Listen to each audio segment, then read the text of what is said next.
म्हणता येईल का सकाळपासून आता इथं प्रार्थनेला बसण्यापूर्वीपर्यंत आम्ही एकदाही प्रार्थना केली नाही? म्हणता येईल का असं? दोन शब्दाची का होईना, भोळी बाबडी का होईना, तुमची प्रार्थना तुम्ही देव बाप्पाला केली असेल का नसेल? ही प्रार्थना काय दर्शवते माहिती का प्रियांनो? तुमची भोळी बाबडी. काही जण अरे मला प्रार्थना चांगली करता येत नाही, मग मी प्रार्थना करणार नाही. कधीच असा विचार आणू नये प्रियांनो. जी पण प्रार्थना तुमच्या मुखातून निघते ना प्रियांनो, ती प्रार्थना तुम्हाला काय सांगते माहिती का? तुम्ही देवाच्या कन्या, मुली आणि देवाची मुलं आहात हे ते प्रार्थना तुमच्याशी बोलण्याच्या माध्यमातून प्रगट करते. परंतु हे समजणं आत्म्याच्या द्वारे होतं, बुद्धीच्या द्वारे हे आम्हाला कळणार नाही. आत्मा आम्हाला सांगल की तुम्ही देवाचे वारीस आहात, वंशज आहात, म्हणून तुम्ही देव बाप्पाकड प्रार्थनेच्या माध्यमातून हाक मारता. बायबल वाचन करण्याची प्रत्येकाचा आपला एक समय असतो. कुणी दिवसातून 2दा वाचतं, 3दा वाचतं, कुणी 24 तासात एकदाच बायबल वाचतं. परंतु 24 तासाला बायबलचं एक वचन न वाचता कधीच जाऊ देऊ नका. हा ज्यांना वाचन करता येत नसन त्यांच्यासाठी प्रार्थना हे वाचन पण आहे आणि प्रार्थना पण आहे. परंतु ज्यांना बायबल वाचन करता येतं, वाचता येतं, त्यांनी कमीत कमी 24 तासात एक वचन तरी वाचलंच पाहिजे. सांगा, एक वचन वाचण्याचा वेळ नाही मिळणार तुम्हाला 24 तासामध्ये? हा बाळांनो, 24 तासामध्ये एक वचन जर वाचलं, तुम्ही काय केलं? देवाचं गौरव केलं. ज्या देवाने तुम्हाला आपलं रक्त सांडून आपल्या नावामध्ये खरेदी केलं, त्या देवाची आज्ञा पालन केली. आणि जर एक अध्याय वाचलं तर मग तर कितीतरी देवाचा आदर सन्मान तुम्ही केला. पण जे तुम्ही वाचन करता प्रियांनो, ते वाचन करत असताना तुम्हाला 30% कळलं पाहिजे की मी काय वाचलं, कसं वाचलं, कशाविषयी होतं, त्याचा परिणाम काय होता. एवढं जरी तुम्हाला कळलं ना तरी देवबाप म्हणतो तुम्हाला पुरेसा आहे. पण पुढं पाठ आणि मागं सपाट असलं काय उपयोग आहे का मग त्याचा?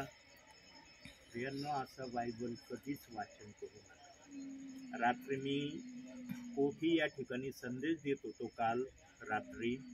त्यावेळेला मी बोललो संदेशातून, मला आठवतंय चांगल्या प्रकारे. आणि त्या परिवारात बोलत असताना मी बोललो की मी माझ्या भावी जीवनामध्ये 2 वेळेस बायबल पूर्ण वाचलं, 3ऱ्यांदा वाचायला घेतलं, अर्ध वाचन मी केलंय, अर्ध्याच्या पुढं अजूनही मी बायबल वाचायला स्टार्टिंग केलेली नाही. अर्ध्यापर्यंत येऊन थांबलोय. त्या थांबलेल्या ठिकाणापासून पुढं जाण्याची देवबाप मला प्रेरणा देत नाही किंवा माझी बुद्धी ते वाचायला तयार नाही. काय असेल का कारण मला माहिती नाही. पण मला चांगल्या प्रकारे आठवतं की 2.5 वेळा मी हे पवित्र शास्त्र माझ्या जीवनात वाचलंय.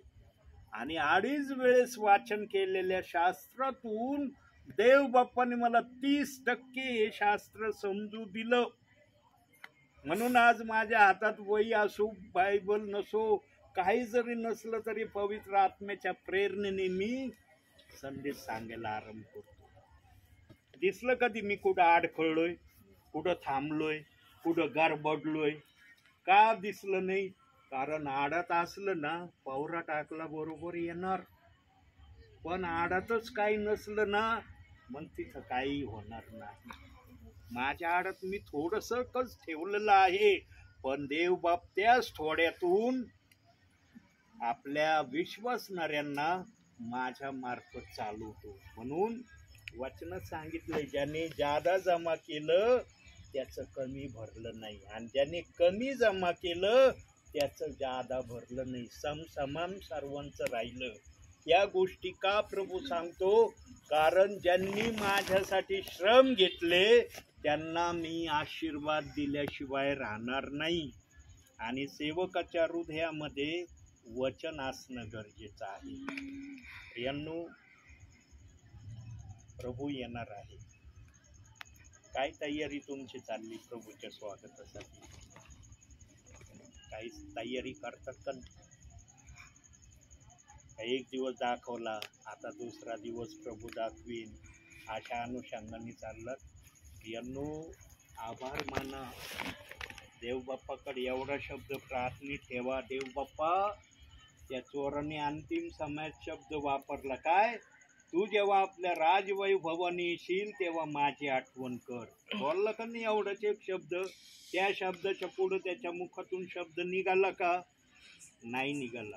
तुम्ही पण देवबाप्पाचं आगत स्वागत करताना एवढं बोलू शकता, देवबाप्पा माझ्या भावी जीवनामध्ये मी तुझ्या नावामध्ये आपलं जीवन कंठित आहे.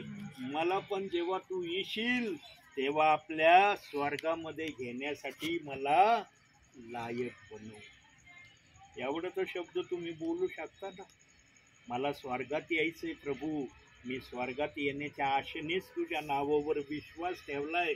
मी स्वर्गाचा वारीस हकदार व्हावं, यासाठी मला या भावी जीवनामध्ये योग्य प्रकारे जीवन जगण्यासाठी सहाय्य कर.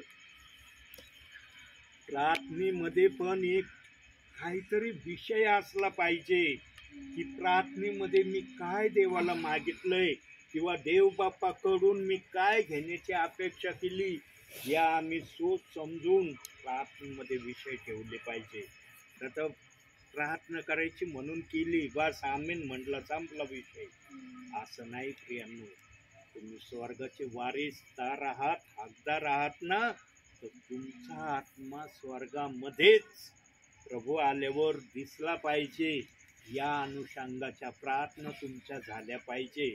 आणि या गोष्टीमध्ये अधिक भर पाडावी म्हणून सेवकांना प्रभू बोनस पॉईंटच्या माध्यमातून तुमच्यापर्यंत आणत आहे. न तर सेवक इथं वेळ घालवायला आला का? सेवकाचा वेळ कुठं जात नाही म्हणून सेवक म्हणला का चला आता या परिवारात जातो माझा वेळ घालविण्यासाठी? यांनो, अतिशय धन्य प्रियजन आहे तुम्ही. खरंच धन्य प्रियजन आहे की देव बाप या ठिकाणी उतरून आलाय. देवाचा शब्द तुम्ही ऐकत आहात. किती जण ऐकतात हा शब्द आज? किती जण ऐकतात? सांगा आता, तुम्ही साक्षीदार आहे. सगळे ऐकतात. हा माझा आवाज ज्यांच्यापर्यंत जात असेल ते प्रियजन धन्य आहे. परंतु अख्ख्या या गावामध्ये माझा आवाज पोहोचतोय का? जिथपर्यंत माझा आवाज जातो तिथपर्यंतचे प्रियजन धन्य आहे. परंतु ज्या प्रियजनांपर्यंत आवाज जात नाही प्रियांनो, त्या प्रियजनांच्या आत्मे म्हणत असतील ना आम्हाला पण देवाचा शब्द ऐकायचं. त्यांच्या मनाला पण आतुरता असेल ना की आम्हाला देवाचं वचन ऐकायचं. परंतु प्रियांनो, ज्यांची नावं देवबाप्पाने आपल्या जीवनाच्या पुस्तकात लिहिले, देवबाप त्यांना वचन ऐकवल्याशिवाय राहणार नाही. आणि त्या ऐकवणाऱ्या प्रियजनांमध्ये देवबाप्पाने तुमचे नाव ॲड केले. म्हणून या रात्रीच्या समयाला देवबाप या ठिकाणी उतरून आलाय आणि तुम्ही काय ऐकत आहात हे तुम्हाला समजत आहे. प्रियांनो, जीवनामध्ये सर्वांना निराश करा, सर्वांच्या विरोधात राहा, पण देवाला निराश करू नका. देवाच्या विरोधात कधी जाऊ नका. देव नेहमी तुमच्याकडे पाहून प्रसन्न होईल अशा अनुषंगाने प्रभूमध्ये चालण्याचा प्रयत्न करत राहा. आणि जर या प्रयत्नाला तुम्ही प्रभूच्या आगमनापर्यंत जर असंच कंटिन्यू ठेवलं तर समजून घ्यायचं प्रियांनो, प्रभू कोणी पण येऊ, कोणत्याही घटकेला येऊ, तुमचं प्रभू बरोबर जाणं निश्चित आहे. तुम्हाला किंतु परंतु करण्याची आवश्यकताच नाही असं तुम्ही गृहीत धरून चालायचं. पण हे मी किती सहजरित्या बोललो. लागले का कष्ट मला हे शब्द बोलायला? प्रियांनो, तसं वागून दाखवा आणि तुम्ही तसे वागणारे बनावे.